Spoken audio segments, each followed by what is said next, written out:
যাবো। দীর্ঘ সময় আজকে সিজিওতে আপনি ছিলেন, না, অভিজ্ঞতা দুটো কি কি আগে বলবেন? বলি। ওরা আমাকে অনেকদিন ধরেই কথা বলছে, আমিও বলছি, বলছে আমিও ওদের বলছি আমাদের টাইম। কারণ এই যে অপরাজিতা, যাকে সবাই তিলোত্তমা বলছে, মেয়েটি তো আমার এলাকা, ছোটবেলা থেকে আমার বাড়ির উল্টো দিকে স্কুলে পড়তো। তো আমার তো নৈতিক দায়িত্ব অনেক বেশি, এবং সেই নৈতিক দায়িত্ব আমি পালন তো আহ, সেই নৈতিক দায়িত্ব আমাকে পালন করতে হবে। তো স্বাভাবিক কারণেই আমি 3:30 পর, কি নিয়ারলি 3:30 9 তারিখে পৌঁছেছি। পৌঁছানো থেকে আমি ওখানে পৌঁছেছি, সমস্ত অ্যারেঞ্জমেন্ট আমি দেখেছি, সমস্ত হাসপাতালের আধিকারিকদের সঙ্গে কথা বলেছি, পুলিশের বড় ইনক্লুডিং সিপি কথা বলেছি, এবং যেখানে ইনকোয়েস্ট হয় জুডিশিয়াল ম্যাজিস্ট্রেট, তারপরে ওখান থেকে অ্যাডমিশন আমি কোথাও আর যাইনি। না আমি ঘটনাস্থলে গিয়ে ডেড বডি দেখেছি, না আমি পিএম স্তরে যেখানে পোস্টমর্টম হয়, না সেখানে গিয়েছি। আমার যেখানে আওতায় আসে আমি সেইটুকু গিয়েছি। এবং আমার যে কথা, 9 তারিখে সন্ধ্যে 6টা 6:30টার সময় আমি যে প্রেস কনফারেন্স করেছিলাম, তাতে আমি সোজাসুজি বলেছিলাম যে যাই বলুক, এটা হচ্ছে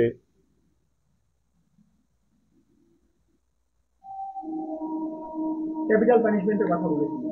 এটা হলো যে এমন একটি ঘটনা যা ব্রুটাল মার্ডার বলেছিলাম, একদম। এবং বলেছিলাম এর ক্যাপিটাল পানিশমেন্ট হওয়া দরকার, এবং প্রয়োজনে আমাদের সরকার আরো কঠোর আইন এর জন্য আনবে।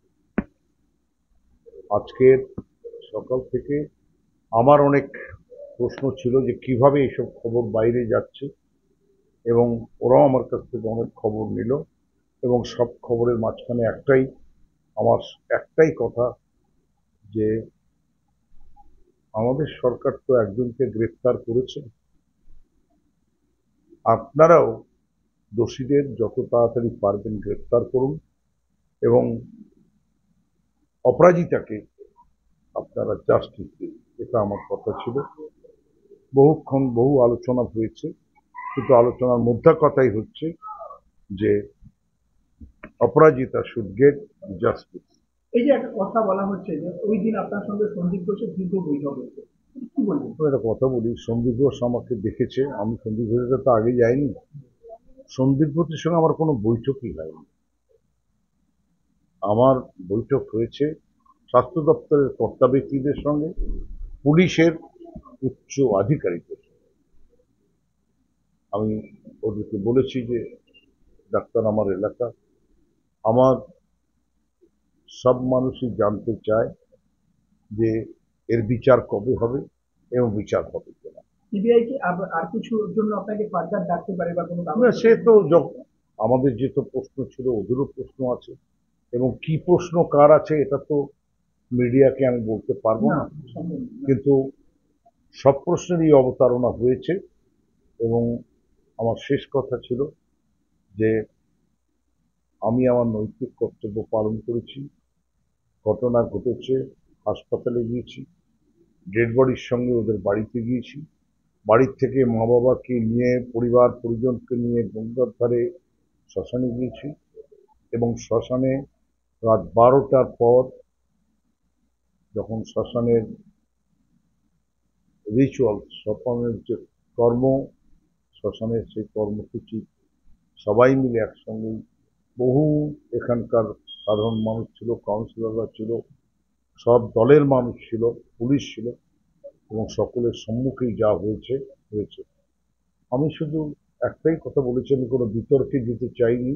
আমি বলেছি যে আইন আইনের পথ ধরে চলবে, এবং দোষীরা শাস্তি পাবে, এটাই আমার কথা। কিন্তু অপরাজিতার বাবা যেটা আজকে বলছেন আমাদের, যে শ্মশানে যে ঘটনাটি ঘটানো হয়েছে, অর্থাৎ যে ভিআইপি মতো তাকে ফ্রি করে দেওয়া হয়েছে, দুটো ডেড বডি আগে থেকে আপনি না, করে দিয়েছেন, এটা তাদের আমি খুব আমি মানে লেগেছে না, বিষয়টা, আমি সেটা একটা বলতে কথা চাওয়া বলি, হয়েছে। আমি কোনো কথাই করিনি, আমি কোনো জায়গাতেই কথা বলিনি। আমি আজ পর্যন্ত আমার জীবনে কোনোদিনও ফ্রি কাউকে করিনি। কিন্তু উনি এটা ফ্রি বলছেন যে করার তার কাজ কাউন্সিলর।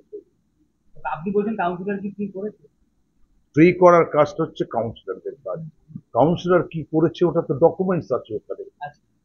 কাউন্সিলর যেটা করেছে যে উনি বলেছেন যে এখন যা মানসিক অবস্থা পয়সা দেন আপনি লিখে দিন, ফ্রি হয়ে থাকলো, পরে যারা পয়সা দেবে দেবে। এটা চলে যায় পৌরসভায়, যখন ডেথ সার্টিফিকেট আনবে তখন তুমি পয়সাটা দিয়ে দিতে পারবে। যাই হোক, নিয়ম যাই হোক, সেদিন যদি উনি বাড়িতেই বলতেন, যখন ডেড বডি বাড়িতে ঘরে নিয়ে গেলেন তখন যদি তিনি বলতেন যে আমি আমার মেয়ের মরদেহ আমি রেখে দিতে চাই, আমি আবার পোস্টমর্টম করতে, সেসব কথা বলতে পারতেন। কিন্তু একবারও তিনি ওনার কোনো মানুষকেই তিনি বলেননি, এবং পরদিন থেকে এসব কথা যাদের দিয়ে বলাচ্ছে, আমার মনে হয় আন্দোলনের রেশ তাদের হাতে নেই, আন্দোলনের রেশ আছে সাধারণ মানুষের মধ্যে, এবং সাধারণ মানুষ প্রকৃত অর্থে অভয়া বা আমরা তিলোত্তমা নাম দিয়েছি, যত অভয় এরা চায়, সাধারণ মানুষ চায় বিচার পাক, যারা খুন করেছে ধর্ষণ করেছে তাদের ফাঁসি হোক, ক্যাপিটাল পানিশমেন্ট হোক। আর রাজনৈতিক দলের লোকেরা চাইছে রাজনীতির ঘোলা জলে তারা তাদের রাজনৈতিক স্বার্থ পরিত্যাক্ত করবে। এখানেই আমাদের সরকারের এখানেই বিরোধ। মানে বাবা মা কারোর কথাই চলছে কোনো রাজনৈতিক আমি বলতে চাই না, ওরা যেটা ভালো বুঝেছে সেটা করছে। তবে আমি এটা বলবো যে আমি